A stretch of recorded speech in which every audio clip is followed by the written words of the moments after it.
All right, this is CR 0124316665. Defendant is present in custody with counsel Ms. Thompson, Ms. Jennings, and Ms. Taylor, Ms. Massoff, and Ms. Barlow. The state's present with Mr. Thompson, Mr. Horowitz, Ms. Jennings, and Mr. Nye is here as well. Am I miss anybody? I'm sorry. Ms. Allen is here as well. Ms. Allen is here as well. Very well, thank you. All right, we are here today to entertain a change of plea. Before I start, I want to address some issues of concern and otherwise. First, I appreciate everybody in attendance today being on their best behavior. Please, no outbursts or demonstrations. Any such conduct will result in immediate removal and may result in an inability to attend further court proceedings in this case. I want to point out that there have been calls by some for the public to contact me and my office in an attempt to influence my decision-making in this case. This has been extraordinarily disruptive for court staff and the ability for them to get work done, not only in this case, but in other cases where defendants are entitled to have their cases processed and, frankly, as important, if not more so, for victims to have their cases processed in those cases. It's also highly inappropriate. A court is not supposed to, and this court will never, take into account public sentiment in making an opinion regarding its judicial decisions in cases. Courts should, and I always will, make decisions based on where the facts and the law lead me. Period. I have not read any of the numerous messages nor listened to any of the numerous voicemails that have been sent to me and my staff. Those have all been forwarded to security and, where appropriate, to law enforcement. I ask that you not continue to mount such campaigns or to send me information like this because, again, it is not appropriate and, frankly, not something I would take into account when deciding a matter in a case like this. I also want people to understand some very basic concepts about the ideas of separation of powers, what the court's duties are, and what the duties and the rights of the executive, or in this case, the prosecuting attorney, is. The executive, the elected prosecutor, is the sole authority in deciding what charges to pursue, including whether, as well as what penalties to ask for, and what penalties to pursue, including the death penalty. This court cannot require the prosecutor to seek the death penalty, nor would it be appropriate for this court to attempt to do that. This court, in considering a plea agreement, if it were to reject this plea agreement, cannot force the state to seek the death penalty.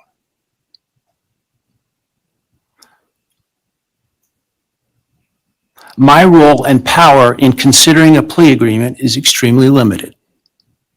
My role is to ensure that the defendant's plea is given freely, voluntarily, and intelligently. If those things are met, I can only reject a plea, such as the one in this case, where I'm not being asked to agree to the sentence in advance. I can only reject it, for example, if the defendant does not meet or admit to all of the elements of the crime. That is, I can ensure what is called a factual basis to the plea. Finally, I want to offer my apologies to all the families, including the victims' families, the families of the defendant, for the short notice for today's hearing, and I'm sure what must have been the hurried efforts to get here. I, like most everyone else, learned of this plea agreement Monday afternoon and had no inkling of it beforehand. Prior to that time, I was under the belief that this case was proceeding to trial, as had been indicated, and my staff and I were busy continuing to work on preparations to have potentially 10,000 citizens of Ada County come to jury duty starting in mid-July,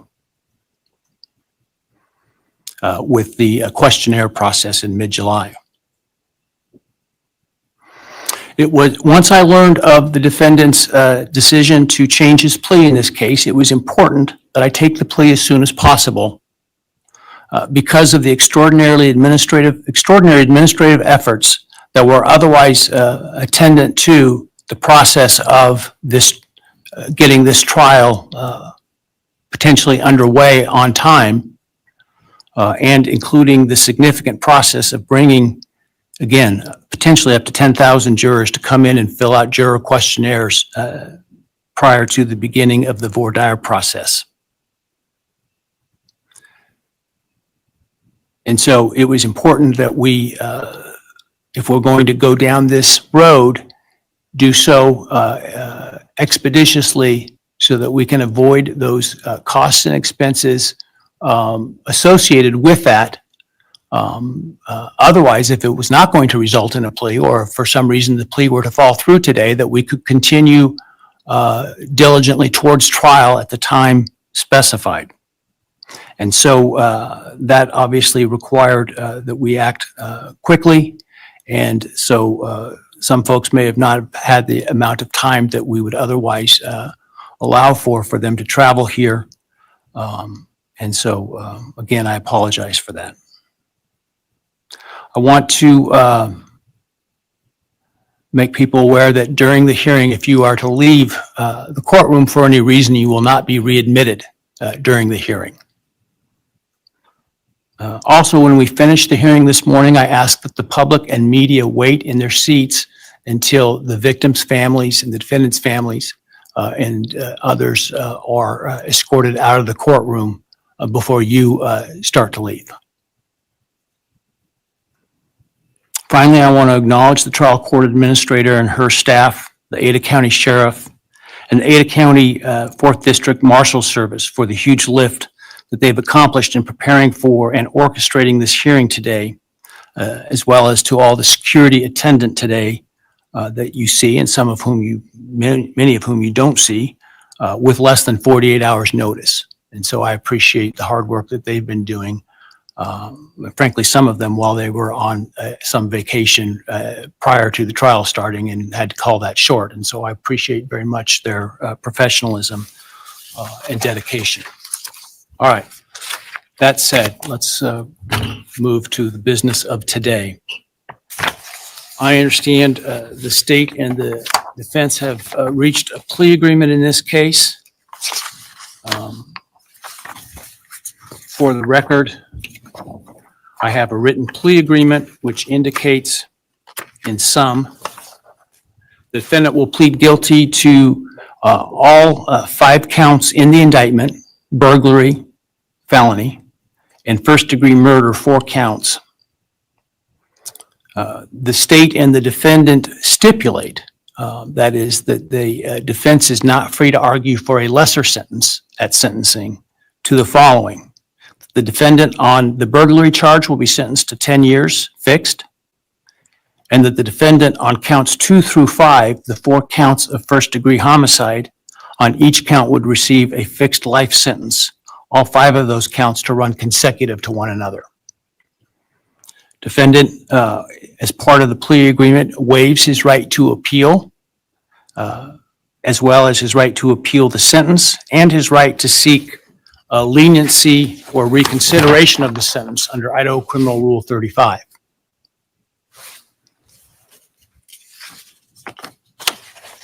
This is not a Rule 11 agreement, meaning the court is not bound by the plea agreement and could impose a different lawful sentence at sentencing. The stipulated agreement between the parties is the maximum on each count. So theoretically, the only thing the court could do would be a lesser sentence at sentencing. but the defendant is not free to ask the court to do so under the plea agreement. Are there any other material terms of the plea agreement that the parties would like to make? Obviously, the plea agreement, the written plea agreement will speak for itself and be part of the court record. Not from the state, Your Honor. Thank you. No, Your Honor. Thank you. All right, very well.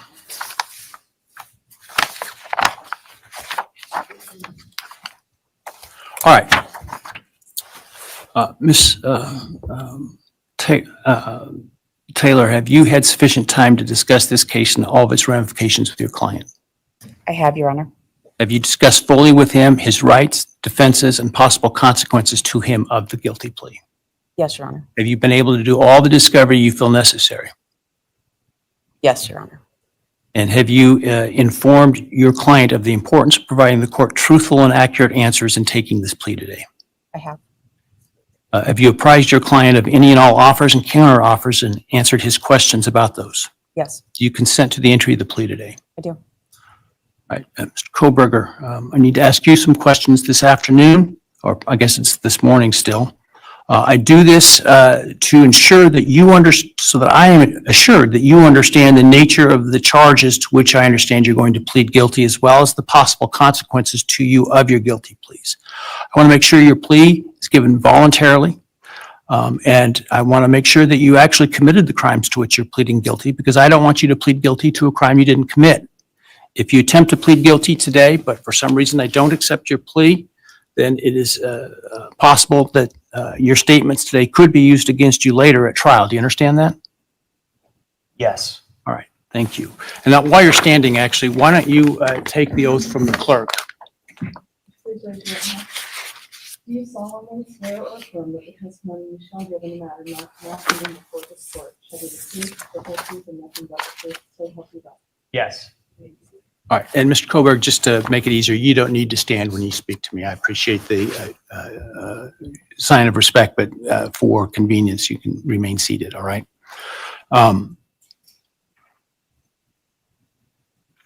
Before I start asking you questions today, have you consumed substantive questions? Let me ask you, have you consumed any alcohol, drug, or other intoxicating substance that would impair your ability to understand or exercise reasonable judgment? No. You feel like you are thinking clearly today? Yes.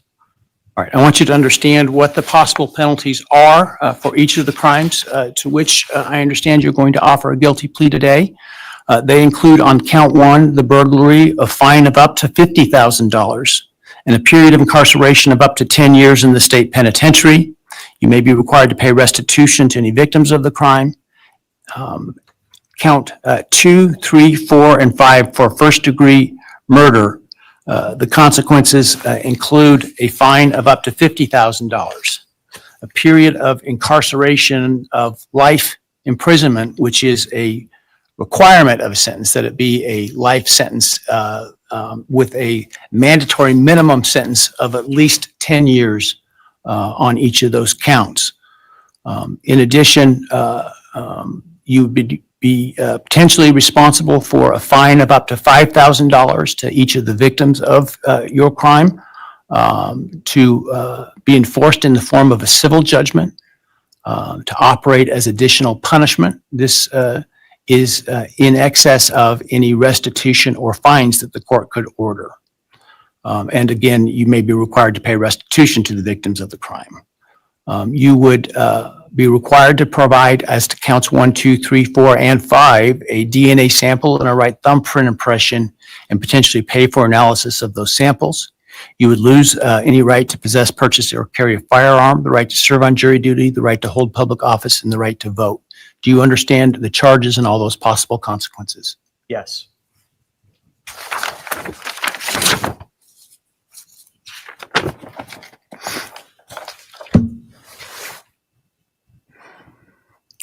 You've heard the plea agreement that I talked about today. Do you agree with that plea agreement? Yes. And do you understand the nature of the charges that you've been charged with that I understand you're going to plead guilty today to? Yes.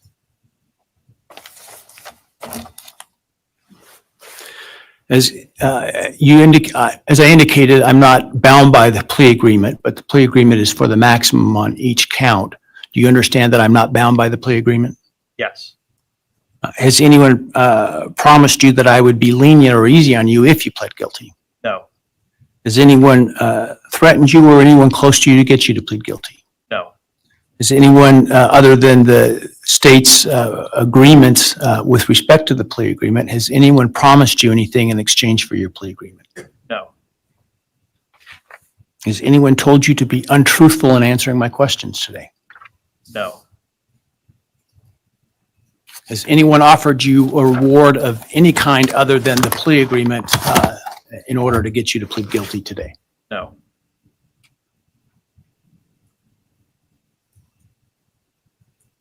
Are you pleading guilty because you are guilty?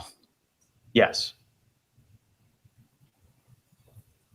And counsel, obviously there have been a number of motions filed to suppress evidence in this case. Other than those filed, are there any other motions that you felt were available with respect to Rule 12? No, Your Honor. And Mr. Kohberger, you understand that by entering the guilty plea in this case, you would be giving up your right to appeal any decision this court made, as well as your sentence. Yes.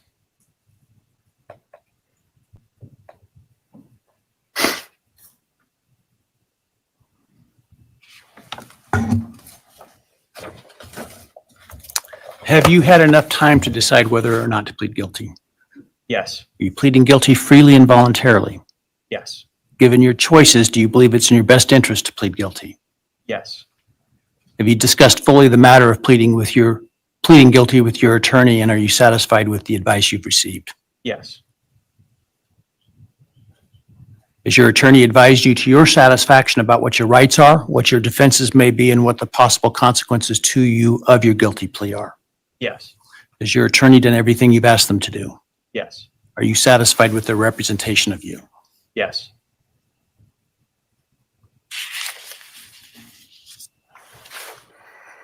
I have received a written guilty plea advisory questionnaire that is purported to be filled out by you. Did you fill that document out? Yes. Did you understand the questions that you answered in this document? Yes. And are the answers that are outlined in this document your answers? Yes. Are those answers truthful? Yes. Did you sign the document? Yes. And this document outlines many of the rights that you have in this case. Should you not plead guilty, did you understand those rights? Yes. They include a right to a jury trial. Do you understand that? Yes. They include a right to the presumption of innocence. Do you understand that? Yes. You have the right to require the state to prove your guilt as to each element beyond a reasonable doubt. Do you understand that? Yes. They include a right to confront your accusers and cross-examine witnesses presented by the state, including by utilizing the subpoena power of the court to accomplish that. Do you understand that? Yes. You understand you would have a privilege against self-incrimination and a right to remain silent, meaning you would not be compelled to testify if you did not wish to, had you not pled guilty. Yes. You understand you're giving up that privilege and those rights that I've just outlined by pleading guilty. Yes. All right, I want you to understand what the state would have had to have proven at trial had you, to the crimes that you're pleading guilty to, had you, if you didn't plead guilty. Let me find the document. Hang on a second here. All right.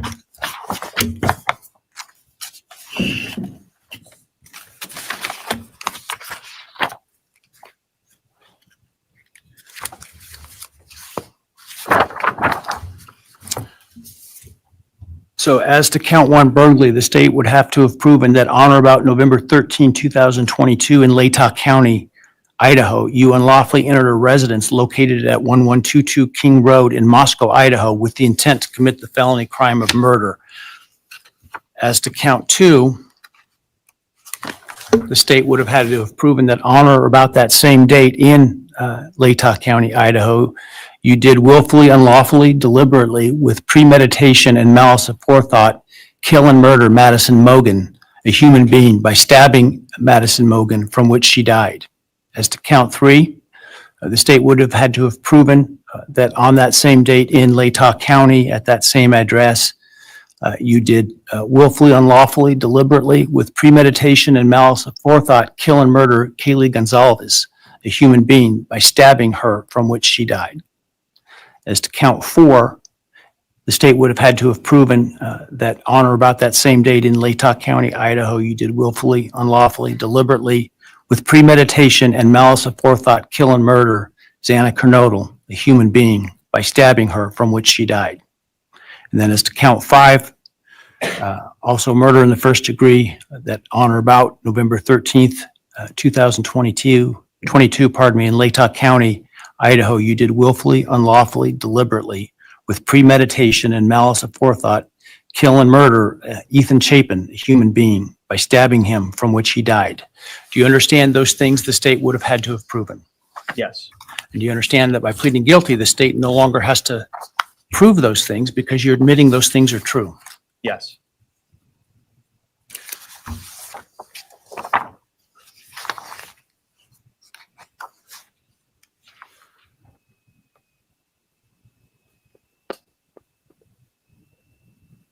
I want to also make, for the record, the defendant has provided with the guilty plea advisory form a document entitled Written Factual Basis that purports to have the defendant's signature dated 1 July 2025. Did you sign that document? Yes. And did you agree with the written factual basis that is included there? Yes.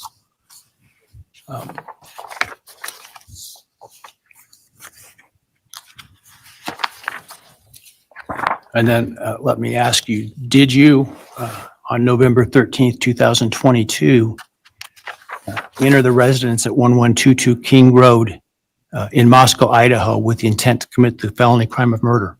Yes. Did you, on November 13th, 2022, in Latah County, state of Idaho, kill and murder Madison Mogen, a human being? Yes. And did you do that willfully, unlawfully, deliberately, and with premeditation and malice aforethought? Yes. Did you, on or about that same date in Moscow, Idaho, kill and murder Kaylee Goncalves, a human being? Yes. And did you do that willfully, unlawfully, deliberately, and with premeditation and malice aforethought? Yes. And did you, on that same date in Moscow, Idaho, kill and murder Xana Kernodle, a human being? Yes. And did you do that willfully, unlawfully, deliberately, with premeditation and malice aforethought? Yes. And then on or about November 13th, 2022, again in Latah County, Idaho, did you kill and murder Ethan Chapin, a human being? Yes. Did you do that willfully, unlawfully, deliberately, with premeditation and malice aforethought? Yes. I would ask the state at this time to provide its recitation of its factual basis had this case gone to trial. Thank you, Your Honor. Your Honor, the organization of the recitation is different than what I think the court and the public may be familiar with from the probable cause affidavit and other documents. The state's evidence, as an overview, would show that back in March of 2022, when the defendant was residing at his parents' residence or was residing back in Pennsylvania, his home state, he purchased online a K-bar knife and sheath with an Amazon gift card that he had purchased shortly prior to the purchase of the knife, sheath, and sharpener. Jumping ahead, the end of June of that year, the defendant, Mr. Kohberger, moved from Pennsylvania to Pullman, Washington, which is right across the state line from Moscow, Idaho, for the purpose of pursuing a PhD in criminal justice at Washington State University. The state's evidence would indicate that beginning July 9th of 2022, Mr. Kohberger's phone began connecting to a cell tower that serves the area of the 1122 King Road residence in Moscow, Idaho.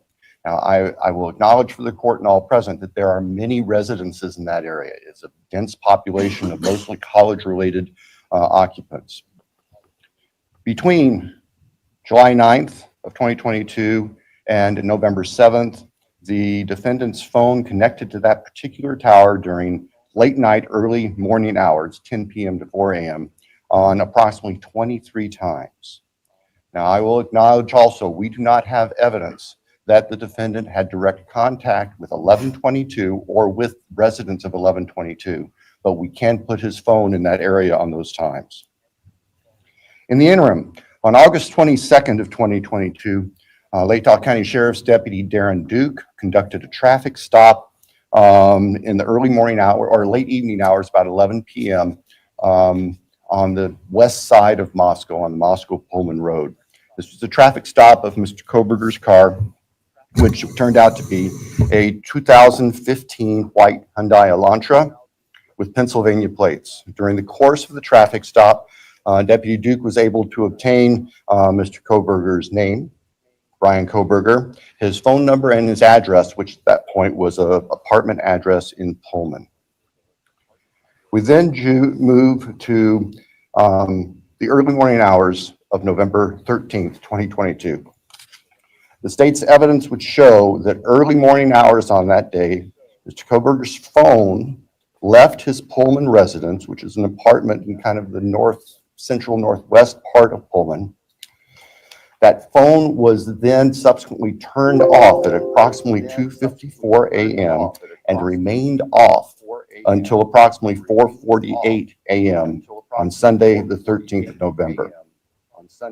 The state's evidence would include a trial, video surveillance of a business on the Moscow-Pullman Highway, just across the state line from Moscow, that would show a vehicle matching the description of the defendant's Hyundai Elantra entering Moscow at approximately 3:02 a.m.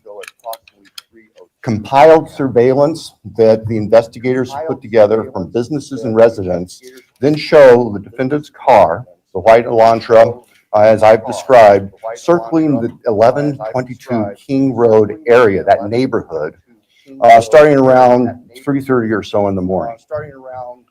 Comes into the immediate area of 1122 King Road, which is actually on a dead end, and then leaves several times. And approximately 4:05 that morning, the defense car had entered that area, was leaving, stopped at the intersection of King and Queen Road, did a U-turn, and the state's evidence would show that the defendant's car came back and parked behind and above the 1122 King Road residence.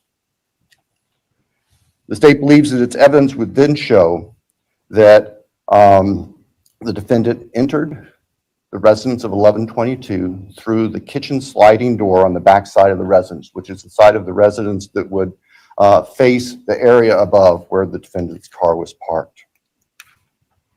Defendant entered the residence, went to the third floor, and with a knife, killed Maddie Mogen and Kaylee Goncalves. The defendant, as he left that room, for whatever reason, ended up leaving, or the sheath for a K-bar knife was left on the bed next to Maddie Mogen's body. And I can jump ahead. That sheath was tested by the Idaho State Police Forensic Lab, and single source male DNA was found on the snap of that sheath, as well as blood from both Kaylee and Madison and other trace evidence. But it's important to note single source male DNA was on the snap of that sheath. The state's evidence would show that Xana Kernodle was still awake at this time. In fact, had taken a DoorDash order not long before this started. Her room was not on the third floor. It was on the second floor on the west side. As the defendant was either coming down the stairs or leaving, he encountered Xana, and he ended up killing her, also with a large knife. Ethan Chapin, Xana's boyfriend, was asleep in their bedroom, in her bedroom, and the defendant killed him as well with a large fixed blade knife. Each victim suffered multiple wounds. I will state for the record that there is no evidence there was any sexual component or sexual assault on any of the victims. I want to make that clear so there's no speculation. There were 2 other roommates in the house, and they were already asleep. During the course of this, one of those roommates awoke, looked out her door not knowing what was going on, and saw the defendant, who was dressed in black with black balaclava on, holding some sort of container in his hand. And she saw him leave the house through the direction of the kitchen where that sliding door is that I mentioned before. At approximately 4:20 that morning, so this would have been 15 minutes or so later, the defendant's car is seen on a surveillance camera for 1112 King Road, which is immediately next door to the west of 1122, leaving the area at a high rate of speed. And if the court were to see that, or anybody in this courtroom would see that, you can see the car almost loses control as it makes the corner, heads north, and then turns to go south on Walinta, which is one of the only ways to get out of that part of town. The evidence would show that following that, the defendant in his Elantra drove south of Moscow. We know that he drove on the back roads because there are surveillance cameras on the main highways, Highway 95, that would have picked up the defendant's car if he'd gone that route. And they did not show the defendant's car on that route during the time. So we know that he went through a variety of back roads in very rural, isolated part of Latah County. About 4:48 that morning, the defendant's phone comes back on. And the evidence will show that that phone was located south of Moscow, likely at a side road intersection with Highway 95. From there, the defendant's phone activity tracks heading back north towards Pullman, Washington, where the defendant lived. About 5:26, starting approximately 5:26, various surveillance cameras in Pullman, Washington pick up the defendant's vehicle as he enters Pullman from the south and heads north and slightly west towards his apartment, where he arrived at approximately 5:30 in the morning. Later that morning, Sunday, the 13th of November of 2022, Mr. Kohberger's phone returned to the area of King Road. We don't know exactly what he did, but it returned to that area. It's about 9 o'clock in the morning. He was there for about 10 minutes and then returned to his Pullman residence. About 9:30, the state's evidence will show, evidence taken from the defendant's phone, that he took a selfie of himself on his phone in what appears to be the bathroom of his Pullman apartment with a thumbs up. The defendant's phone then went to the Lewiston-Clarkston Valley, approximately 30 miles south of Moscow and Pullman.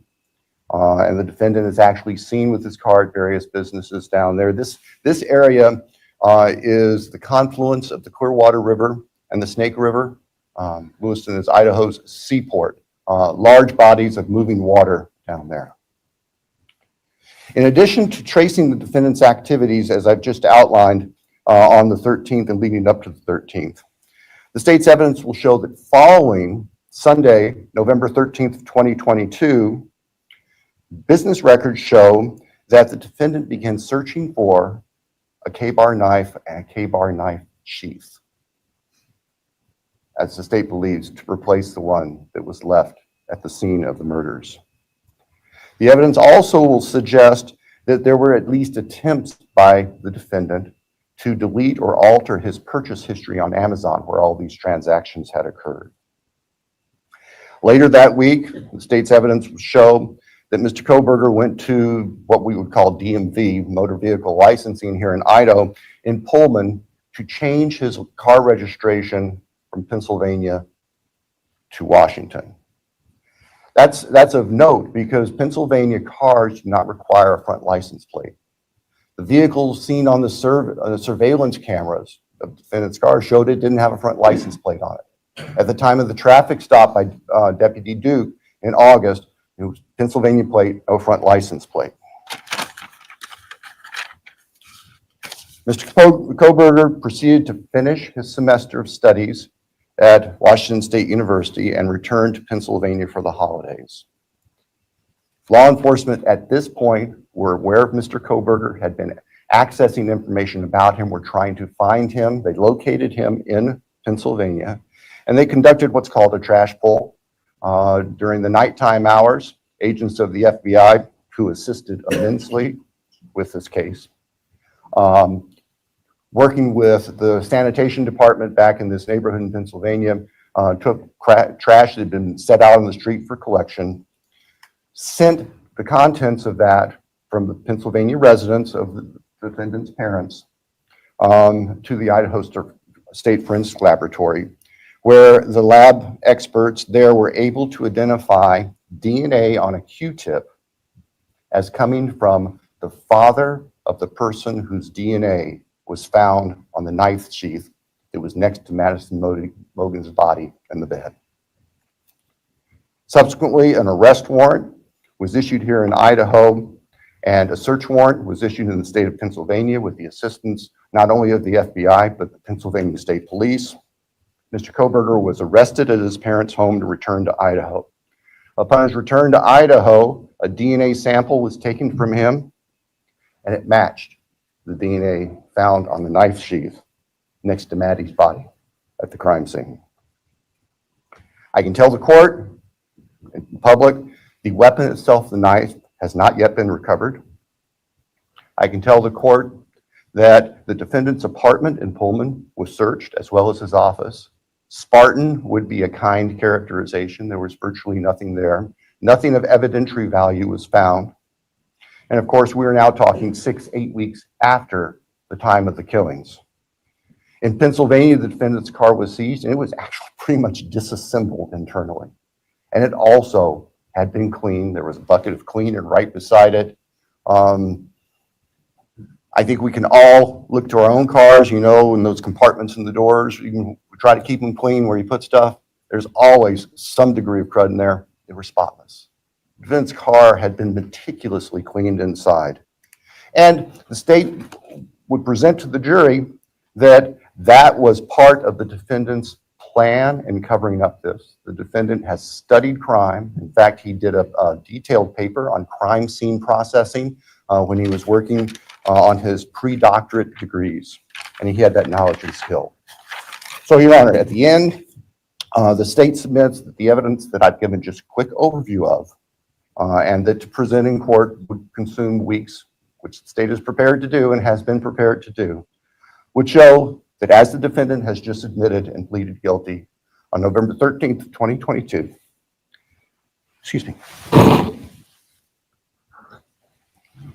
Mr. Kohberger entered the residence of 1122 King Road in Moscow, Idaho.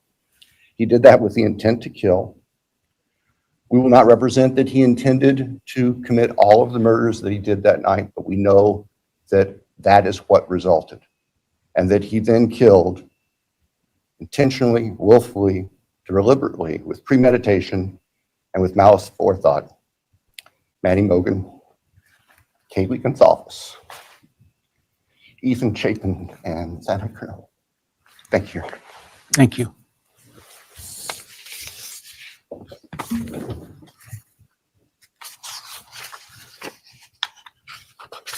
All right, based on the state's proffer, and importantly, based upon defendant's explicit admission to committing these crimes, the court finds there is a factual basis.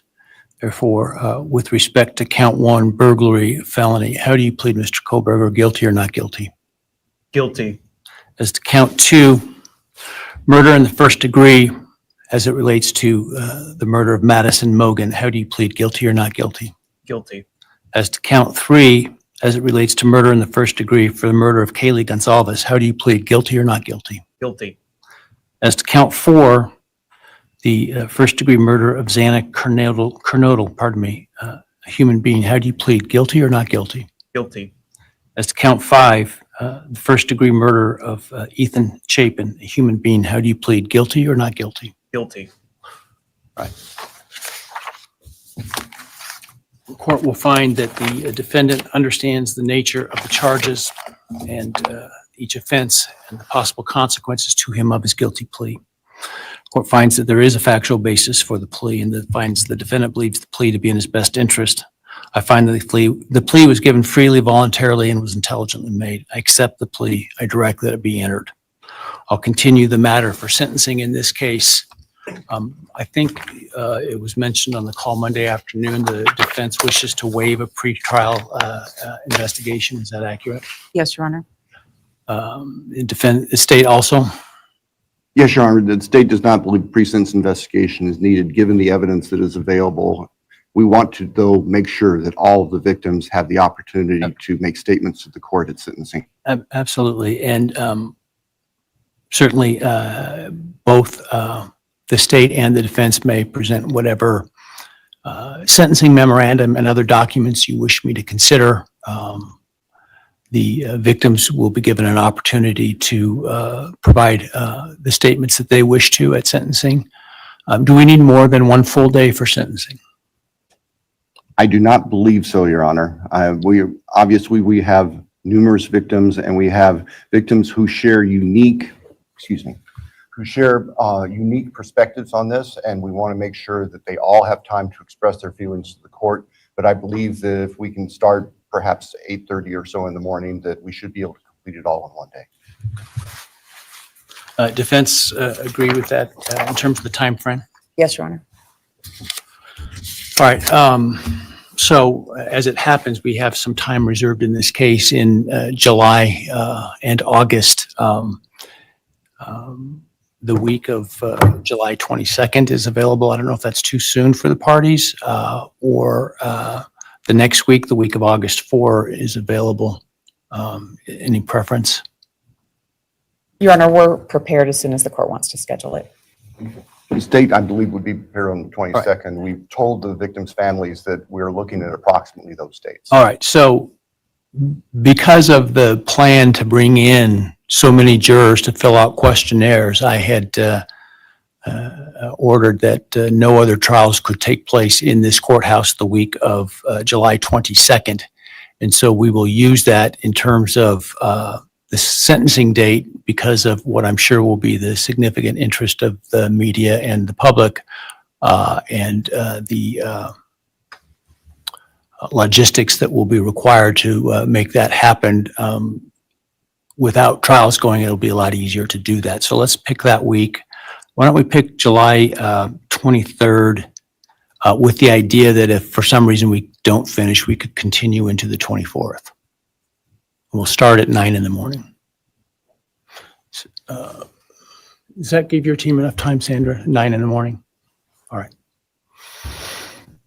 Any concerns with that date? No, Your Honor. Thank you. No, sir. All right.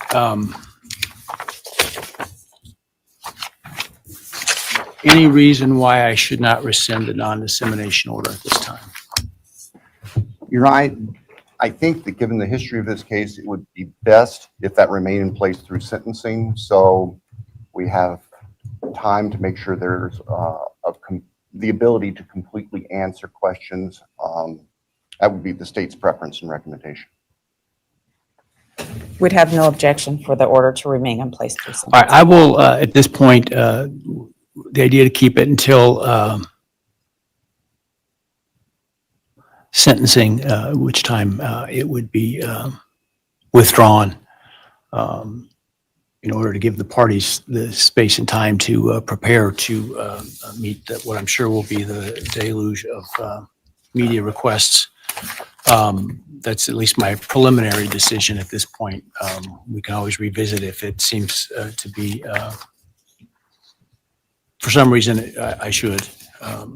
That said, obviously, I don't think the defendant, a bond was ever set for the defendant.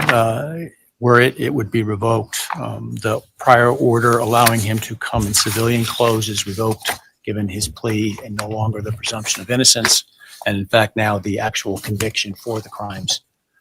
He will continue to be held at the jail pending sentencing. Is there anything else today?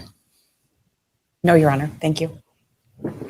I assume that the trial date will be vacated and those 4 jurors will be released. The trial will be vacated, and I'm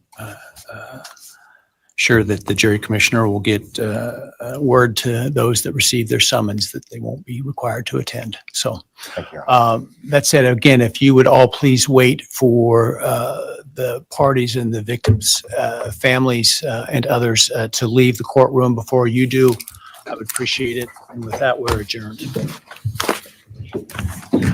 All right, please.